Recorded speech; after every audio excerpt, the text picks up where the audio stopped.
Hello everybody, welcome to Drinks and a Movie. Chris Hamker back with you. I am back. I've been gone. If anybody has been watching my channel, I've been gone for a little while, about a month. I had some personal stuff going on, plus the holidays, but I'm back, baby, and I am back with a vengeance, doing my top 10 favorite movies of the year. And as always, on my top 10 favorite movies of the year, on each one I pair up a beer with each movie that either the bottle goes with, the name goes with, or the taste or the feel goes with. It just depends on my mood at the time. So it's going to be a little all over the place. I'm going to first off apologizing for any kind of burps or any kind of noises that happen when drinking a lot of beer. But that's the danger that comes with doing this for you. I'm going to dance clown my way through this. So first of all, though, I do want to start out by naming a couple honorable mentions, because this year, 2018, was an incredible year for film. It was one of the best in many years. Any of my top 20 could have landed in the top 10 list, and I would have been perfectly happy with it. On any other day, number 19 would have been in the top 10. That's just how good movies were this year, but I do want to name a couple that didn't make my top 10, but that I really loved quite a bit. A movie called Overlord, which is kind of a genre-bending World War II movie that came out this fall. Tons of fun, wonderful acting, just a ride this movie was, and definitely check it out if you can. Next one I want to talk about was A Quiet Place. This thing was in my top 10, and it wasn't, then it was, and it wasn't. It was so well made and just so well done. All the acting was great. John Krasinski directing just killed it, and acting in it along with his wife Emily Blunt, and it just is masterclass in tension. Next one I want to mention is another masterclass in tension called The Guilty. It is a foreign film, all set in one place, a dispatch unit where a cop that has been put on dispatch duty gets a call from somebody who's been kidnapped, and he tries to solve this mystery, essentially sitting at his desk talking to people on the phone and occasionally people in the office. It is nail-bitingly tense and so well done, especially by the main actor. He is so good, and this movie just is wonderful from start to finish. And the last one I want to mention is one I just saw, a documentary called Free Solo. Free Solo is about a mountain climber, a renowned mountain climber that decides to free solo. And quickly, what that means is climb a bit of a mountain without ropes, without safety lines. Most climbers climb up a bit, put in a safety line, attach them in case they slip and fall, they don't die. This guy free soloed a mountain in Yosemite called El Capitan, and it's about him trying to figure out a way to do it, to get the best route. And this thing, cinematography, is some of the most incredible shots I've ever seen on film, and it is all real. This guy really did this stuff, and it's again very tense, very dramatic, but that's just the tip of the mountain, so to speak, on this one, because the guy is actually very interesting, and it's interesting seeing him navigate his relationship with his girlfriend and his friends and the people filming him who also are his friends, and some that become his friends, and it is incredible. The shots they do, the things that they go through to film this guy. Free Soloing, and Free Solo, it's a documentary, I think, in theaters now, so go check it out. I saw it in IMAX, and it is incredible.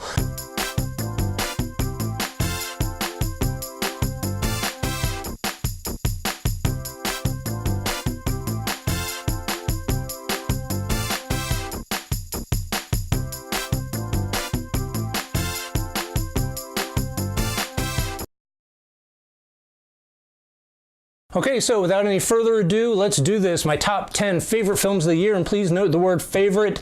That I want you guys to take that as the movies that spoke to me the most, the movies I had the most fun with, or was affected by the most, or just enjoyed the most on a personal level.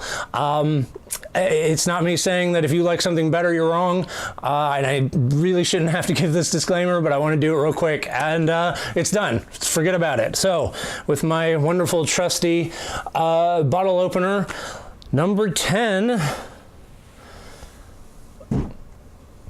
Hereditary.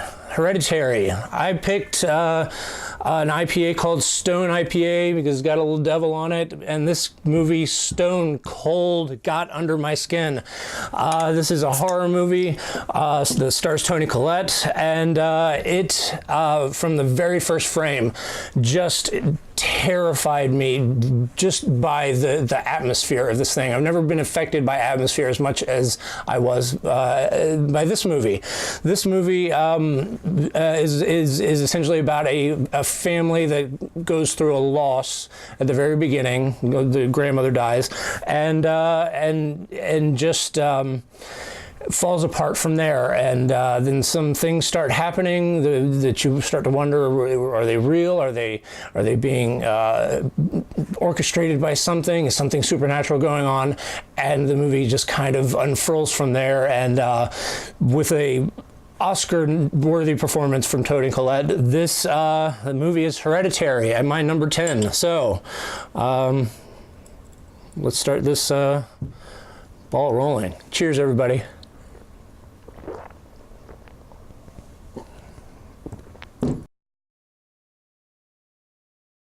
Okay, coming in at number 9, we have The Night Comes for Us. The Night Comes for Us, and it is The Night Comes for Us. I just, you only have so much room on one of these things.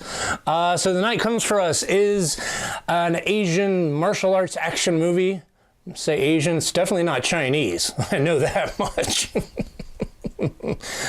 Anyway, this movie is bonkers, insane, violent, and so wonderfully, gleefully, and excellently violent, and it's on the vein of The Raid and The Raid 2, some of the best action movies made in the last 10 years. This goes along with it. This movie is balls to the walls, crazy, awesome, and just has the most bloody, well choreographed fight scenes easily this year, and maybe the last couple of years. And the beer I chose for this one is a beer called Asahi beer, because it has some Asian writing on it, and I'm sure nobody's going to zoom in and say, well, that's not the right country, and that's not even Asian writing. Well, it looks like it, and that's the beer I chose, and that's what I'm going with. Plus, I love this movie, so number 9, man. Cheers to number 9. The Night Comes for Us. It's on Netflix right now. It's on Netflix. Go watch this thing. It's a kick-ass time. I mean, it just kicks ass. So cheers, everybody.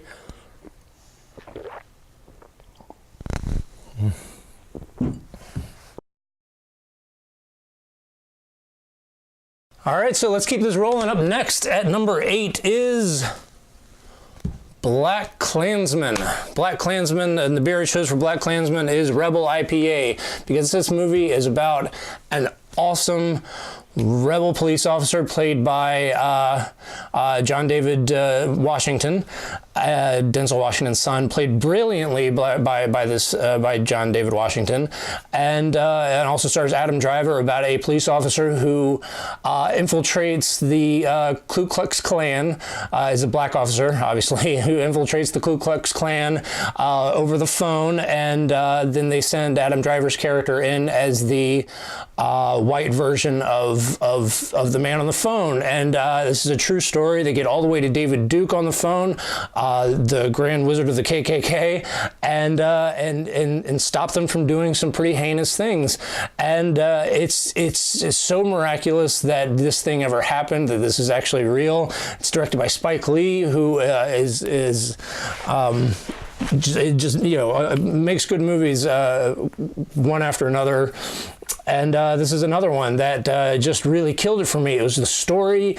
It was so interesting. All the acting was great, and it was tense at times. It was also funny. It just had a bit of everything. And of course, the topical things that this movie was saying just resonate today. And it ends with with video of something heartbreaking that happened here not too long ago, and it leaves you sitting in the theater quiet, and it's quite moving and quite heartbreaking at the same time. And this movie, I think, had it all, and it just was so tightly written, so tightly acted, and it's just such a great story, an incredibly true, great story.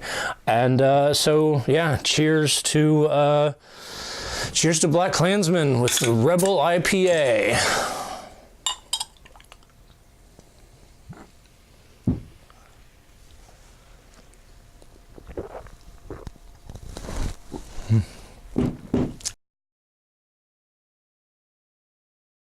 All right, we're trucking along here. Here at number 7 is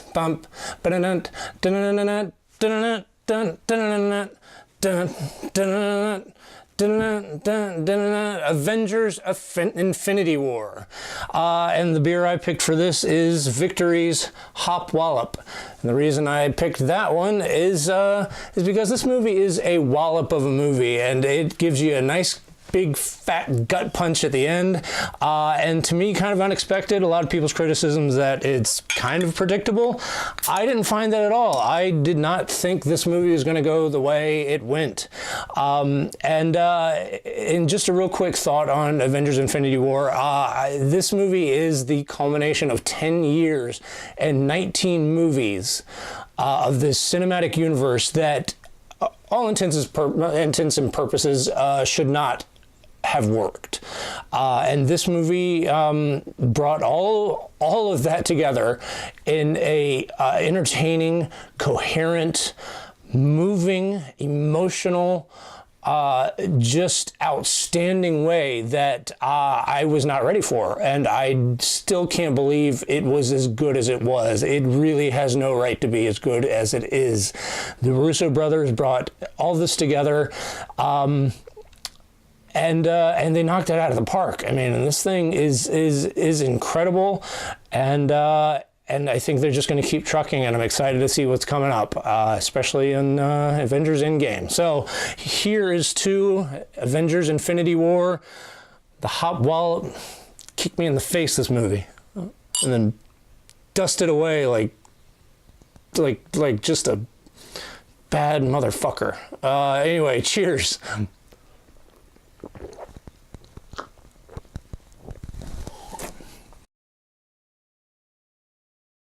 Okay, here we go. Coming in hot at number 6 is an wonderful Indian movie called Toombad.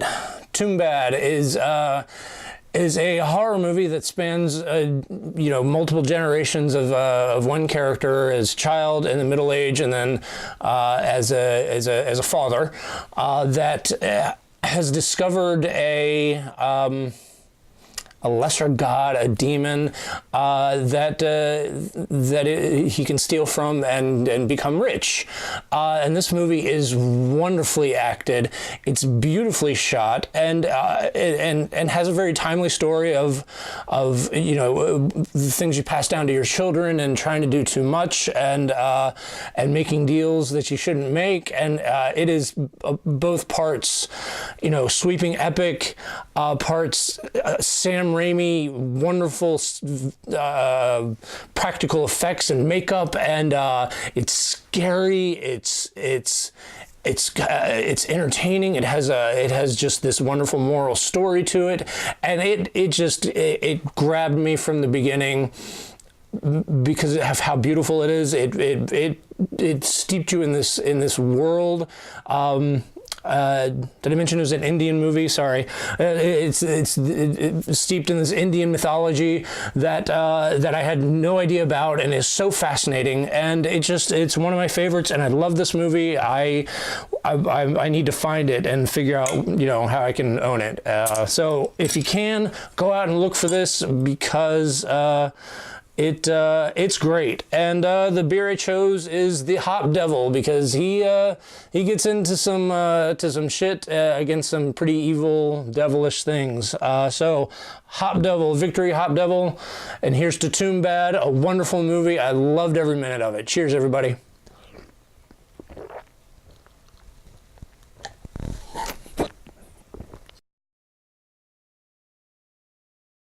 All right, here we go. Number 5. We're on the top 5. Are you all excited? I'm excited.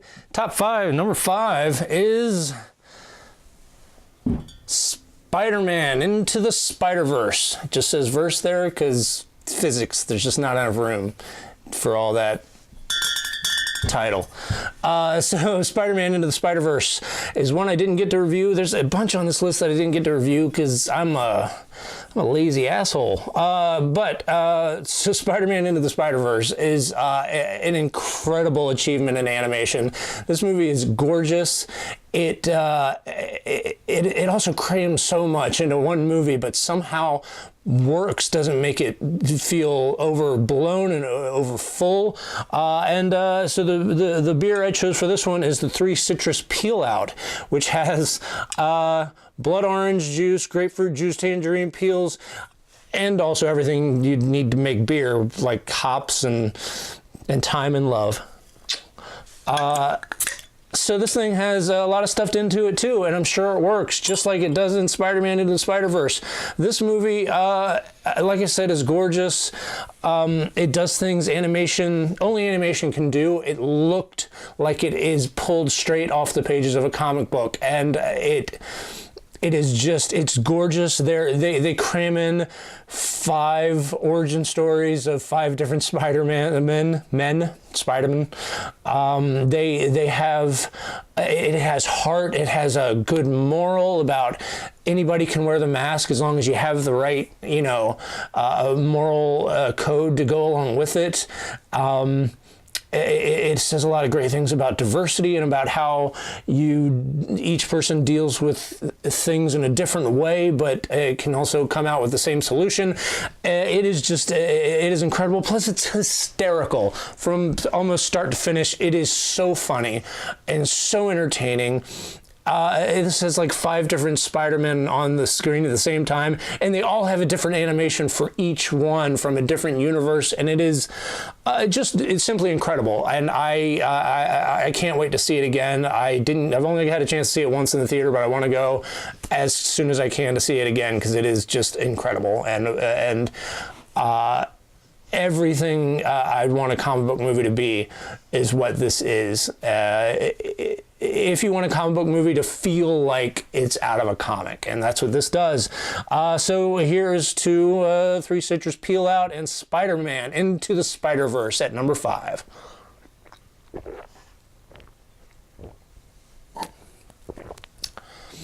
And what do you know? All those things in there does work.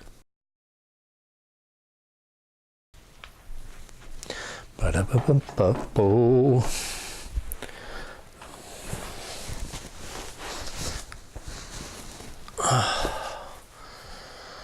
All right, here we go. Number 4. Number 4 on my list. I am not ashamed to say that I sat and cried probably about 4 or 5 times in the theater when I saw this. This movie moved me. I mean, I'm sure for a bunch of different reasons, but it moved me in such a way that I didn't expect, but so very much needed, and we all need this in this movie, and that's why I picked Star Hill's Grateful Pale Ale, because I'm so grateful that this man existed on this earth. And this movie is a documentary called Won't You Be My Neighbor. It's about Fred Rogers, Mr. Rogers, from Mr. Rogers' Neighborhood, and it's about how he built this show that became a phenomenon, and he became an icon, and he became something children could look up to, and eventually we all could look up to him. And even now thinking about it makes me tear up a little, and maybe it's because I've drank like 6 beers, but I don't think so. I think the reason is that this man exemplified the things that we should all strive to be. He exemplified goodness and patience and a want to usher children into the world being kind and being present and being there for them, and not being completely about yourself. I think, was truly selfless in this thing. There was a scene in this movie where he goes to Congress to plead to them to not shut down PBS, Public Service Broadcasting is what I think it is, or Public Broadcasting Service. And what he does is he asks the panel if he can just read excerpts from a song he wrote, and it melts the hearts of these Republicans, and they're trying to shut down PBS. So yes, Republicans, they're still trying to do it. This public service that has educational and anyway, I'm not going to get started on that, but it melts the hearts of these people because of the way he just was at his very soul, and this movie's great. Seek it out because everybody should watch it, especially as what's going on in today's climate of political unrest and things that are happening in this country. We need to remember what Mr. Rogers meant as a person, as an idea. And maybe things will get better. So, cheers, everybody. I'm grateful to have him in this movie. So go check out this movie.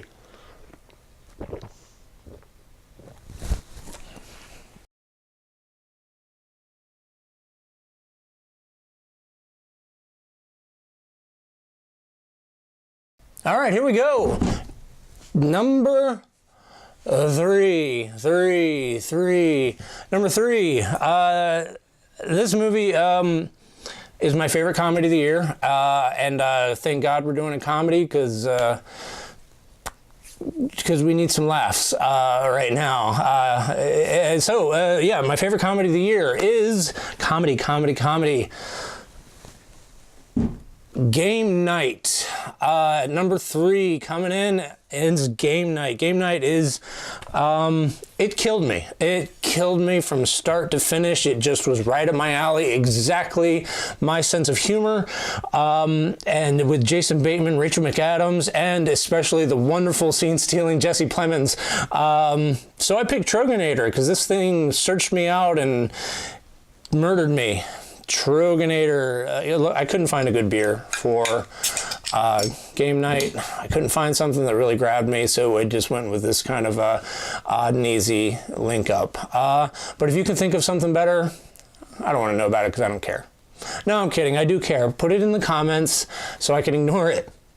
Oh, no, I'm kidding. I'm not going to do that. No, I wouldn't do that. That's rude. I'm not going to do it, so don't even worry about it.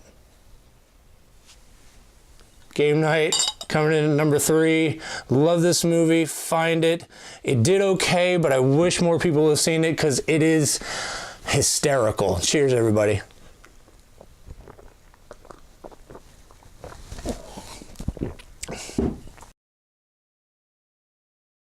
All right, here we go. All right, here we go. Top two. Number two in my most favorite movies of the year. Jon Snow, you know what it is? It is Mission Impossible Fallout. This movie is by far the best action movie I have seen in not only this year, but in years. I mean, since really Mad Max Fury Road. Am I right, buddy? And so for that, we are going to drink, Emma, we're going to drink Yards Brawler, and I picked Yards Brawler because look at it. Yards Brawler is a big cheers, a big shout out to Henry Cavill, who's in the movie, who made reloading your arms in the middle of a fight something any normal human being would do. Look, actually plausible. This movie had everything. It had a fun plot. It had the most incredible action, and it had, you know, say what you want about Tom Cruise, but this guy knows how to make an entertaining action movie where he does the stunts. These things felt real. You talk about like Infinity War, and I mentioned this in my review. They're great action movies, but they don't have the feeling. It feels real in this movie because, well, it is. He's actually doing these things. He breaks his ankle. He jumps out of a 30,000 feet up in the air plane. Perfectly good plane. He gets hit by cars. He gets, you know, beat up. He flies a helicopter. He just does it all. And this movie is 2 hours and 20 minutes and never feels boring. And it does also what I think every Mission Impossible movie should do, is not just focus on Tom Cruise, which is what I've been talking about, is all Tom Cruise this, Tom Cruise that, does all this stuff. But this also focuses on the team and how that goes into it. I just watched it the other day, and I was talking to whomever I was watching. I don't remember if it was like my mom or whoever it was. There's an action scene at the end between Elsa, the bad guy, so Rebecca Ferguson, Simon Pegg, and the bad guy. And in any other action movie, that would be the closing big action sequence. That is the secondary bit to Tom Cruise's flying the helicopter. And it's just all incredible. Not only his stuff, but she has great stuff. Simon Pegg has great stuff. And it is just so much fun and so incredible, and I just loved it. And it is my number 2 movie of the year, Mission Impossible Fallout. So here's to that. Yards Brawler, cocking those biceps. Cheers, everybody.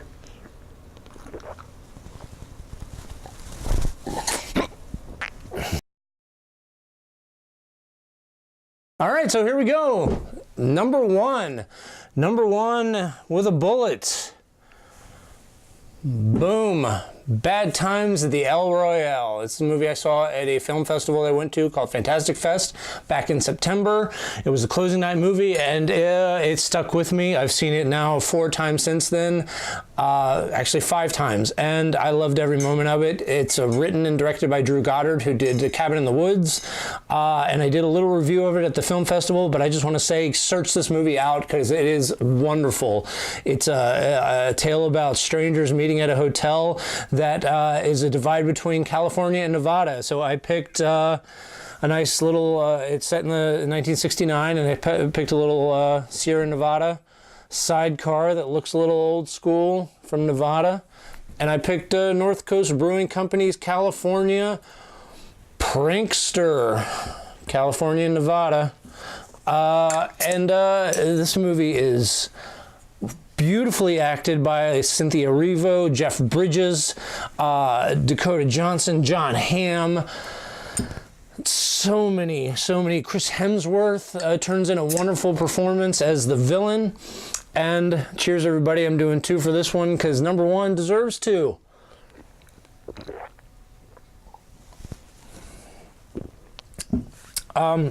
What else? It's a bit of nonlinear storytelling, which I loved. It has some beautiful, one of my favorite moments in movies of the year, one-shots, which is a shot that there is no edit. So the camera starts and then it follows the characters around, and a lot of stuff happens, and there's no edit. And this is something that I love. I'm a sucker for, and this movie does a couple of them beautifully. And it's also surprising. It's got a lot of emotion to it. It's entertaining. It's just got everything you can ask for in a movie. And surprising. Most movies aren't surprising nowadays. You can kind of figure out where it's going. This movie, you can't figure out where it's going or what's going to happen, who's going to live, who's going to die, and it's just everything I love, and so entertaining. So search this movie out. Bad Times at the El Royale, my number 1 movie of the year. Thank you so much, everybody, for joining me. Chris Hamker here with tons of beers. Cheers, everybody. Bye-bye.